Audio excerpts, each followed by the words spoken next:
Welcome to the Hope College Athletics Orange and Blue podcast. My name is Alan Babbitt. I'm the sports information director here at Hope College. Love to come to you with this podcast to meet some of the people here at Hope College that make Hope Athletics special, whether it's coaches, support staff, and our student athletes as well. And thrilled to be joined today by two key members and two co-captains on the Hope College men's basketball team, getting ready this week to play in the MIAA Tournament for a chance to go to the NCAA Tournament, here with Clayton Dykhouse and Evan Thomas, juniors for the Flying Dutchmen. Both have had sensational seasons so far. Welcome to the Orange and Blue podcast, Evan and Clayton. Thank you. Thank you for having us. Let's first get to a little bit know about you. Obviously, Hope fans get to see you on the court.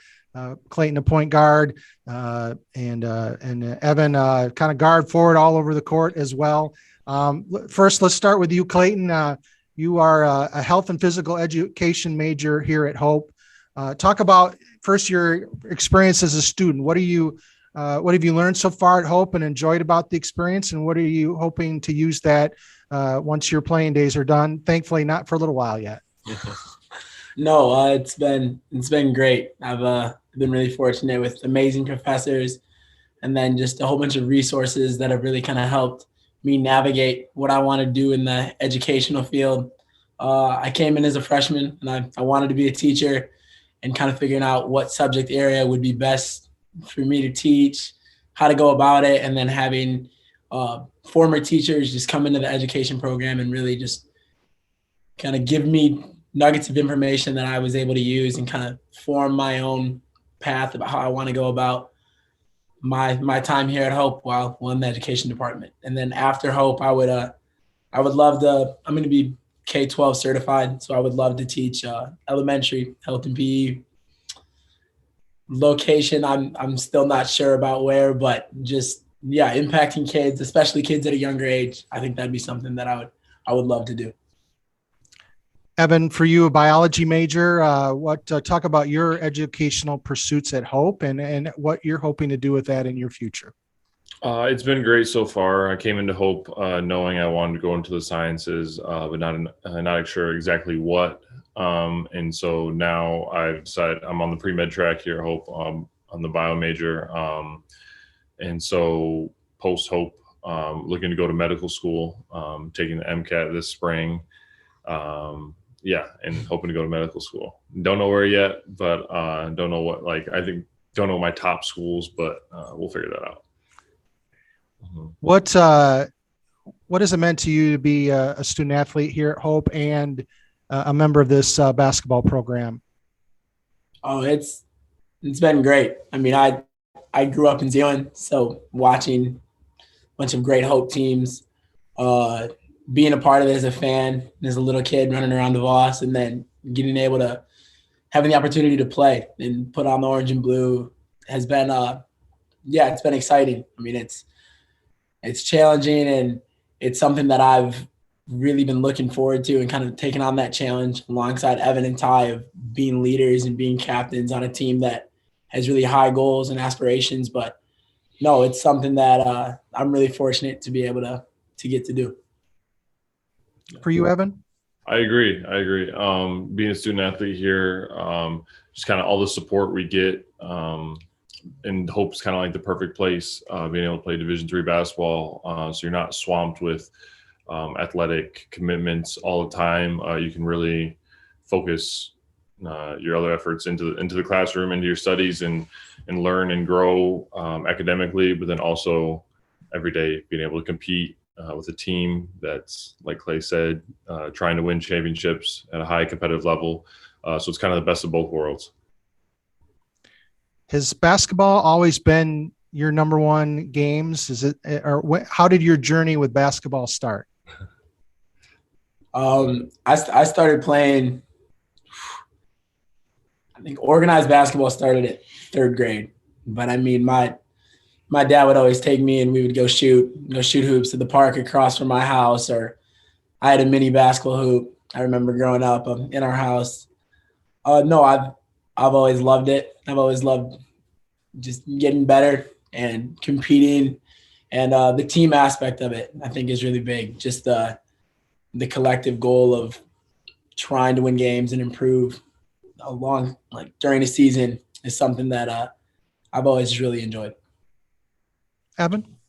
For me, I never really took basketball that serious until high school. I was basketball, baseball, soccer were kind of my three sports, and my favorite sport was with whatever was in season, kind of all growing up.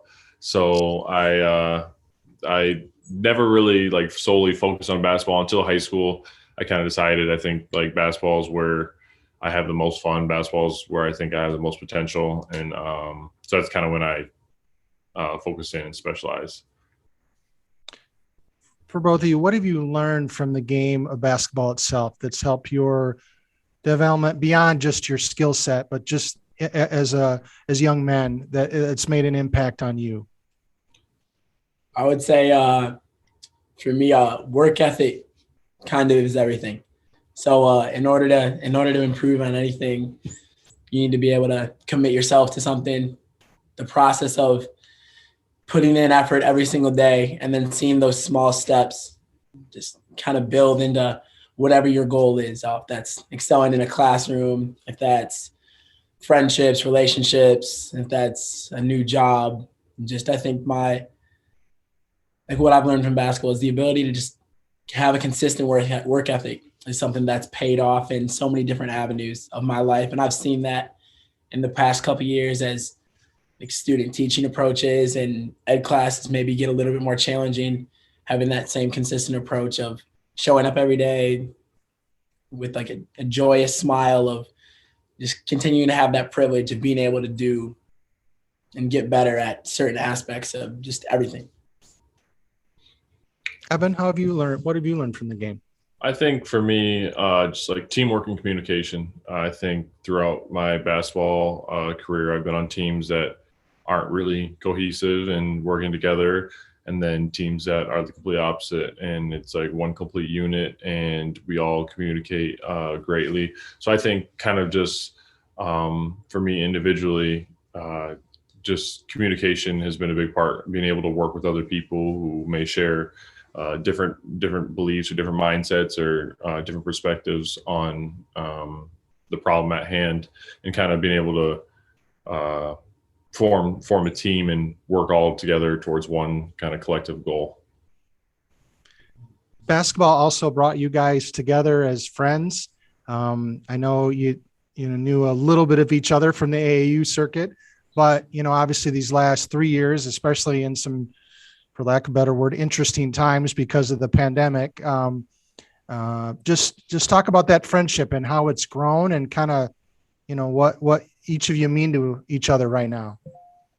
No, I mean, that was great. He's a great leader. He's a phenomenal basketball player, but just the leadership steps that he's taken in these 3 years have been something that's really cool, at least for me as his teammate and friend, to kind of witness. I mean, he's one of our most vocal guys in situations where it's not easy to be vocal, and maybe there's a lot of pressure, or it's a big game, or like it's tough practice, and he's one of those first guys to just really, as talented as he is, he's usually the first one to just really voice what he feels that we need to be doing, and his voice is respected because he puts the time in, and he's shown that like he's really matured in these past few years and being more comfortable calling guys out, and calling guys that maybe are older, calling guys out that are younger that he like sees potential in, and he's very adamant about what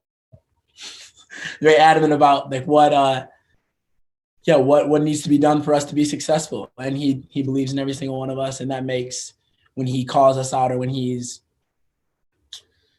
just like holding us to that high standard, it's something that we all look forward to and we thrive in, I think. Evan? I think our friendship has grown a ton. It's been so fun. I think it started just freshman year, being in the same dorm, same dorm on the same floor, right across from each other. I mean, it was like every time I was coming back to class, Clay was in my room, so I'd open my door expecting an empty room, and he'd be sitting there on the couch watching TV. So I think that was definitely cool, just being like proximity, just right with each other, and then When we weren't in season, obviously we were living right together, but when we were in season, obviously we'd go from dorm to practice to workouts together all the time, and kind of just being when we were freshmen, the real couple underclassmen that were up on varsity, kind of young guys, got to stick together. So we were always together, working out with each other our first couple of years, and now it's kind of led into we're still living together now. It's been the past 3 years, and so I think we just keep getting closer and closer, and it helps when we're backcourt mates, battling every day together. So it's been fun. When you guys need a respite from basketball, obviously it's a long season, and you're dealing with the rigors of classes as well. What do you guys do just to have fun if it's not basketball related? Obviously, probably sitting down and watching a few NBA and NCAA games, too. But what do you guys, if you just need an escape from basketball, what do you guys enjoy doing together? Video games, definitely that. Not so much Clay, but the rest of the guys in the house, golf. Clay's still learning. We're still trying to get him to go out and play golf with us. But when it's nice outside, the whole team, we all are going outside, playing golf, enjoying the weather, going to the beach. Video games, anything kind of just, it's nice to take a break from basketball for a while. Just let the mind relax. Okay, Clayton, I got to give you a chance to get some grief back to him a little bit. I mean, I got to be fair here. No. Just hanging out, spending time with each other, going out to eat together, going to the beach, like he said, just kind of doing everything that a student at Hope would do. When the weather's nice, it's really easy to get outside and play yard games or just enjoy each other's company. I don't think it really matters what we're doing, but a really special part about this team is that we've all kind of come together off the floor and then spend time together. And I think it really shows when we're on the court together. Clay, this is your second year as a captain. Evan, your first. You guys work with senior Ty George to lead this basketball team. With everything that's gone on, both the pandemic and also some of the upheaval in the country, and you guys as a group, the challenges that come along with playing at a very high level as Division III student athletes and, in the MIAA, what have you learned about leadership that you will take with you, off the court as you go into the world, teacher or med school or wherever kind of the future take? What have you learned about leadership that from your experience here this season as co-captains for this basketball team? Well, I think one of the most important things is making everyone feel like their voice is heard, like they're important. I think just from seniors down to freshmen, I mean, if everyone feels like they have a say in what goes on or what they do really impacts the team, then I feel like our team is just better off. So I think kind of just as a leader and as a just upperclassman on the team, making sure everyone's involved throughout practice, whether it's just in simple conversations throughout practice, or if it's outside of practice, going to grab lunch with someone or dinner with someone I may normally not eat with, like an underclassman or a freshman.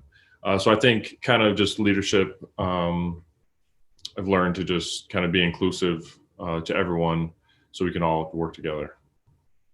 No, yeah, Ev said it. You said it really good. Just the connection is everything. I think the connections that I've formed while being an underclassman with certain seniors who were in leadership positions, I still remember those. And so I want to be able to pour that back, kind of what Ed was talking about, just give that back to the younger guys. And then that also just everyone else on the team, just making sure that during practice, outside of practice, that it's genuine and it's real and you care about that person maybe outside of just what they can give for the 40 minutes when they're on the floor. If you are invested in them while we're in shoot around and in practice, and I think that really just that connection allows for your voice when you want to voice your opinion as a leader and you want to hold people accountable. They know that you genuinely care, and that makes it that much easier, and everyone kind of can get on board with what any one of our captains or upperclassmen are saying.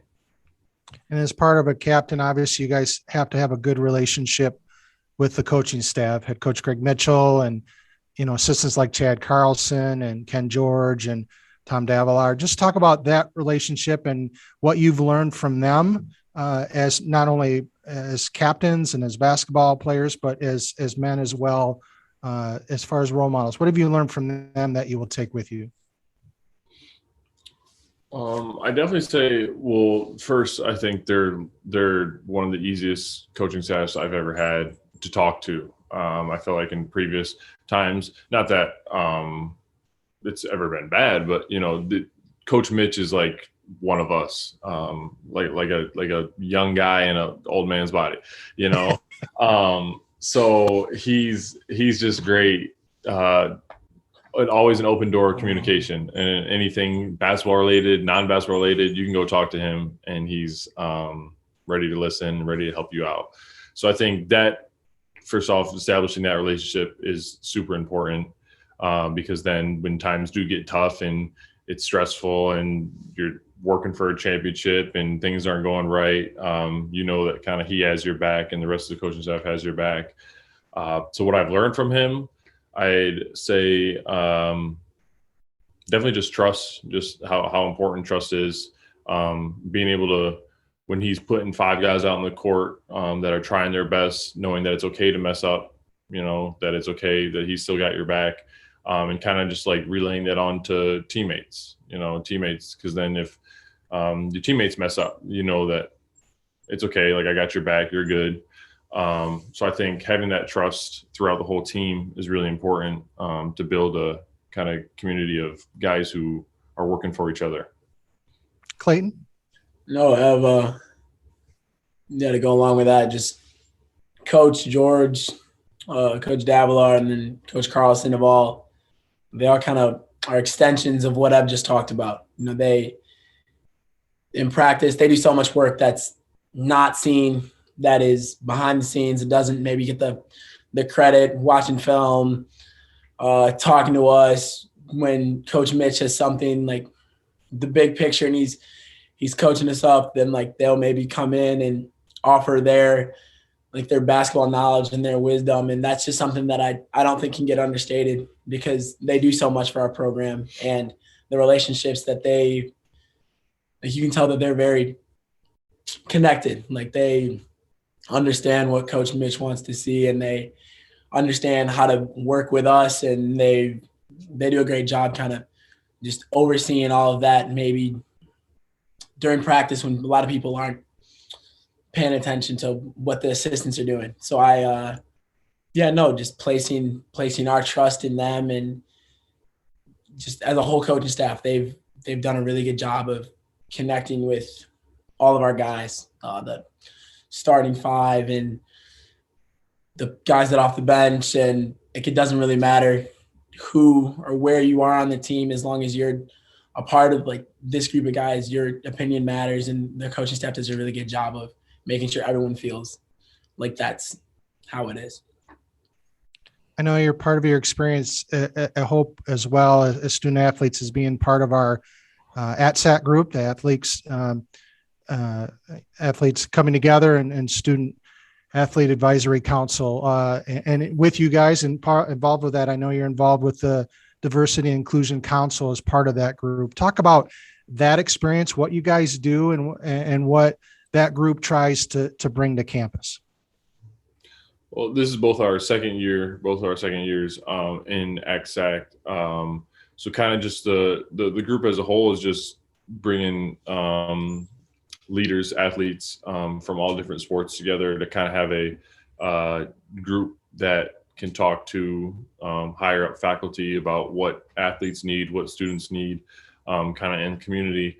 And what Clay and I are doing in the diversity and inclusion kind of efforts are just to create a conversation within athletes about diversity and inclusion, how Hope can be more acceptable, more inclusive to all different kinds of people, no matter where they come from. So It's been a lot of fun so far. Just kind of creating conversations. We've had great speakers come in and talk to us, and just learning and kind of just starting a conversation to learn more about what diversity and inclusion really means. Clayton?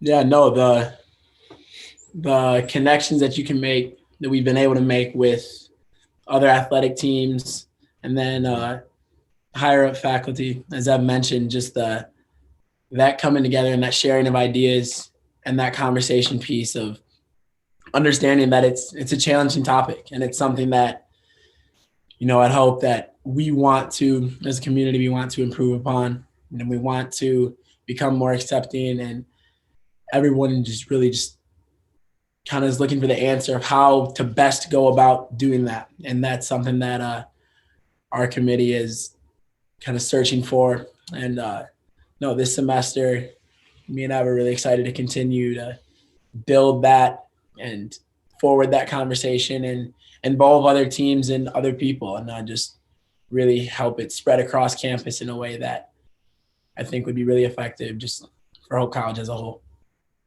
You guys obviously both bring unique perspectives to that conversation. Evan, you have an African-American father and a white mother. Clayton, you were adopted by two white parents. Talk about that and how that has shaped you and helped you as you try to help these conversations that need to happen, that they continue to happen so that we can, all learn from each other and treat each other better too. I think it's been great. Just kind of growing up, having an African-American father, and so an African-American side of my family and a white side of my family. It was always kind of fun to go, this weekend we're going to my grandparents on my mom's side. This weekend we're going to go see my cousins over here. So I think growing up, it was a lot of fun. And just, I didn't really think much of it until I kind of grew up and realized, I'm kind of unique. Like, this is different. Not every kid kind of has this experience.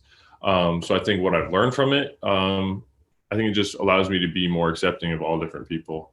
Kind of coming from a family where I've seen different types of people on each side of my family.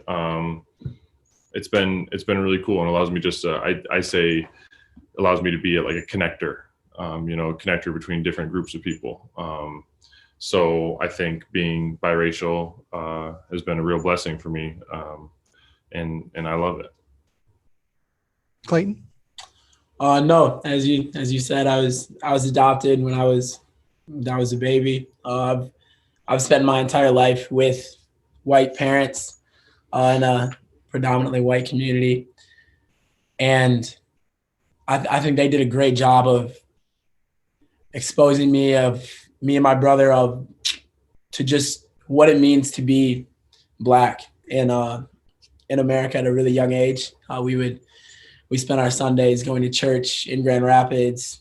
I played basketball at a younger age with teams out of inner city areas where being Black was the majority, the roster of kids. And no, I was aware that I was a little different when I got to middle school and high school, and understanding that the way that I see the world is something that's unique and has been unique. And I just think it's really cool that now that I'm at Hope, I'm able to provide that perspective for other kids. So I know a couple home games ago, there was a family that I've gotten to know the dad a little bit, and he has two adopted sons. And after the game, they came up and they were talking to me, and they were talking about Evan and me and TJ and how cool it was to see someone in a position at Hope that looks like them. And they're in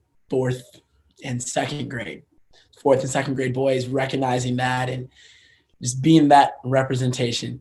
I think that's something that having white parents has allowed me to kind of step into and allow people to see that being a Black or African-American male is something that I am extremely proud of. And it's also something that I think young kids in this area, especially where it's not common to maybe see them in certain positions, it is see people who look like them in certain positions is something that's really powerful. And I'm really excited and thankful that I get to represent a group of people with someone like Evan. It's been really great.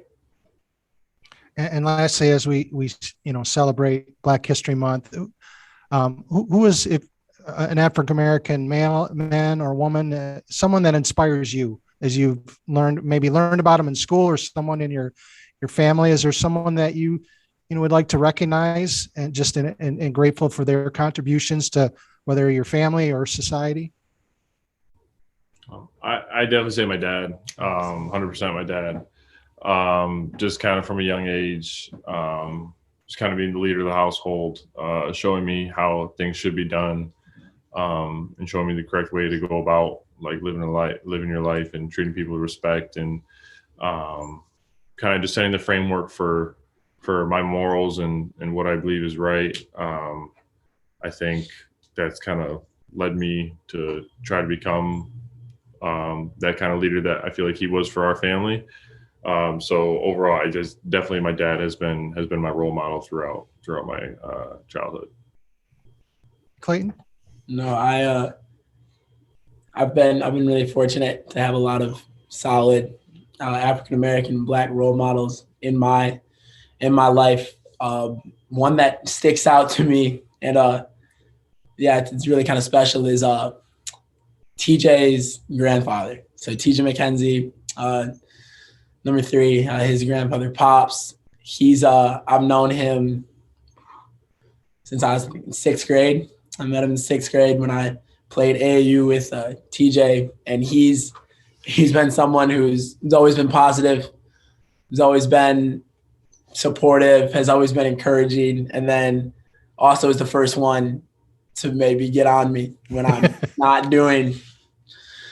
not living up to his expectations, for lack of a better word. But no, he still comes to some of our practices, and he'll sit courtside at all the games, and he makes sure to say hi to me and talk to me and get to know me. And that's just and he's gotten to know me over the course of these past few years. And that's been something that, as a kid who doesn't have maybe African-American family, like having that older role model has been something that I've really appreciated, and I'm really thankful for. Well, thank you both. It's been a pleasure chatting with you, and we wish you guys the best this week in the MIAA tournament, but it's been fun to watch you guys grow as young men as well and leaders on campus. So thank you, and good luck this week in the tournament. Yes, sir. Thank you so much. Thank you. We appreciate it. Thank you.